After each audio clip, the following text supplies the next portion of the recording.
اللہ تعالیٰ نے انسان کو سب سے زیادہ قیمتی چیز جو عطا فرمائی ہے اور جس کی قدر و قیمت سے عموماً اغماض کیا جاتا ہے، لوگ اس کی طرف دھیان نہیں دیتے، وہ وقت ہے۔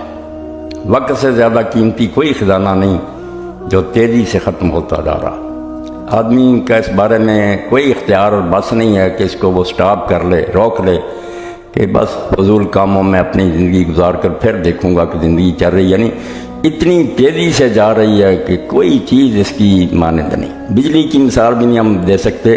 میں نے بات شروع کی، میری زندگی کے کچھ لمحات گزر گئے، وہ دوبارہ نہیں لوٹ سکتے۔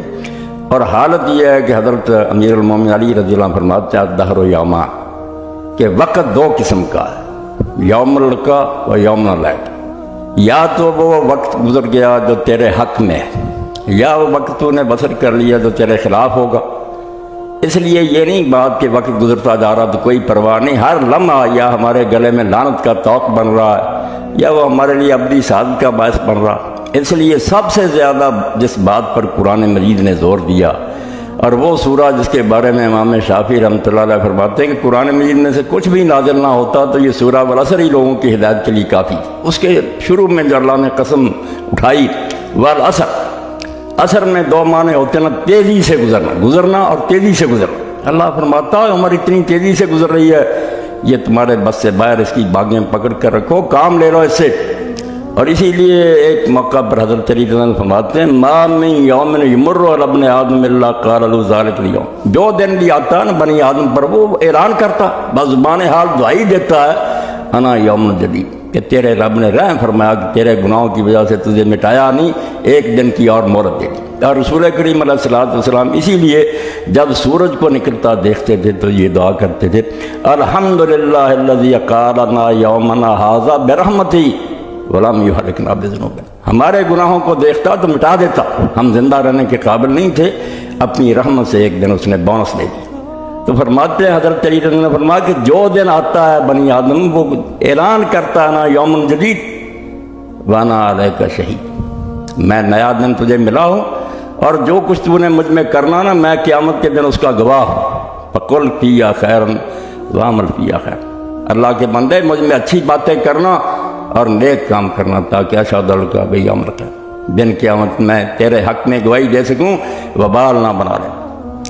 صحیح مسلم کی کتاب الطہارت کی پہلی روایت ہے جو حضرت ابو مالک اشعری رضی اللہ عنہ سے رسول کریم علیہ السلام نے ببانگ دہل فرمایا کہ کل الناس تم روزانہ جو چلتے پھرتے نا، ہر آدمی روزانہ ایک تجارت کر رہا، یہ دنیا ایک منڈی ہے، تم اس میں تجارت کر رہے ہو، بائع النفس، اور سودا تم اپنے آپ کا کر رہے ہو، یا اپنے لیے خوش قسمتی خرید رہے ہو یا لعنت سمیٹ رہے ہو، روزانہ اپنی بے کر رہے ہو۔ موت کوہا موبے کوہا، کچھ لوگ اس کو جہنم سے چھڑا لیتے ہیں شام کو، کچھ اس کو تباہ کر دیتے۔ اس لیے سب سے زیادہ جس بات کی فکر ہونی چاہیے وہ یہ کہ کوئی لمحہ ضائع نہ جائے، یہ زندگی بہت قیمتی ہے، یا اس سے ابدی سعادت اور خوش نصیبی ملے گی جنت جس میں ہر نعمت ہو، یا جہنم جو اللہ تعالیٰ فرماتے ہیں لا یموت فیہا ولا یحیا، نہ مریں گے کہ جان چھوٹ جائے، نہ زندگی کا کوئی مزہ ہوگا، بہت بربادی۔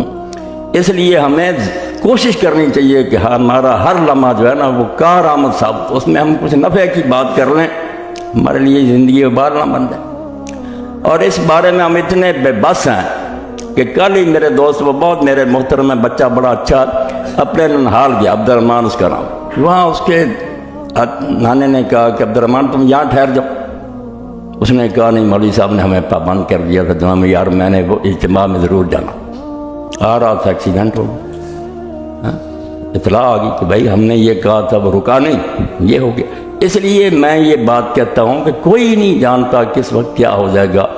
تزود من الدنیا فانک لا تدری، اس دنیا میں سے کوئی سامان باندھ لو، کیونکہ تم نہیں جانتے ذا جنہ لیل حل تعیش الفجر، کہ جب رات آئی تو تجھے کیا پتا کہ صبح ہوگی یا نہیں ہو، صبح تو زندہ ہوگا یا نہیں ہوگا۔ اس لیے عقل مندی اور دانائی یہی ہے کہ خیر کنہ فلان و غنیمت شمار میں، جو عمر اللہ نے دیا ہے اس کو غنیمت جانو، کچھ کام کر لو، زاں پیشتر کے بانگ برائے فلان امان، اس سے پہلے کہ کسی مسجد سے یہ اعلان ہو جائے کہ فلان ہی رہا نا، ہونا تو ہے ایک دن یہ اعلان۔ تو اس زندگی میں کرنے کا کام جو اللہ تعالیٰ نے اس امت کے سپرد کیا وہ دوہرا ہے، یہ آیات جو قرآن مبارک کی میں نے پڑھی نا، ہمارا کام دوہرا ہے۔ پچھلی امتوں کا کام اکارا تھا کہ خود نیک بن جائیں، بس ٹھیک ہے، اللہ کی عدالت میں پیش ہو جائیں کہ آپ کے نبی نے جو ہمیں تعلیم دی تھی ہم نے اس کی اطاعت کی ہے، اس پر عمل کیا ہے، برائی سے بچے ہیں، نیکی کی، جان چھوٹ گئی۔ مگر ہمارا کام اب بہت مشکل ہو گیا، جس کی طرف سے ہم نے آنکھیں بند کی ہوئی ہیں، اور اسی وجہ سے پھر عذاب عظیم کے مستحق ہوئے۔ ہر جگہ ذلت اور رسوائی ہمارے پلے پڑ رہی ہے، کام اتنا ہمارے ذمے ہے مشکل۔ جب انبیاء علیہ السلام کا کام تھا کہ خود اپنے آپ کو بچا کر نہیں لے جانا، باقی ڈوبتوں کو بچانا، دوہرا کام۔ جیسے پولیس اور فوج کا کام یہ نہیں کہ وہ خود نہ قانون شکنی کریں، ان کا کام ہے قانون شکنی نہ ہونے دیں۔ اللہ پاک فرماتا ہے زمین میں تم بہترین امت ہو، شہداء الناس، اور اللہ نے اس لیے کھڑا کیا کہ تم چوکوں میں کھڑے رہو، نگرانی کرو کہ اللہ کے قانون کی مخالفت نہیں ہو رہی، روکو، طاقت سے روکو، زبان سے روکو۔ اس لیے یہ کام جو امت محمدیہ علیہ الصلوۃ والسلام کے ذمے لگایا گیا انبیاء علیہ السلام کا، اللہ نے نبی کر دیے بند، کہ آپ نبی نہیں آئیں گے قیامت تک ہدایت کے لیے۔ رسول اللہ صلی اللہ علیہ وسلم کی تعلیم کافی، آپ نے دو انگلیاں ملا کر کہہ دیا انا والساعۃ، تو کہا تھا میں اور قیامت اب اس طرح ہے، میرے اور قیامت کے درمیان کوئی نبی، بس میں ہی آخری۔ مگر یہ دین جو یہ تو نہیں رک گیا تھا، قیامت تک کے لوگ بھی ہدایت کے محتاج ہیں۔ تو جب پہلے نبی آتے رہے تو اب قیامت تک کے لوگوں کو کس نے دین بتانا؟ فرمایا تم نے بتانا، کون تم خیر امت، تم سب سے بہتر امت ہو جو اللہ کے رسول کی اللہ نے منتخب کی ہے۔ کام تمہارا بڑا، لوگوں کو نیکی کا حکم دو، اچھائی کی طرف بلاؤ، برائی سے روکو۔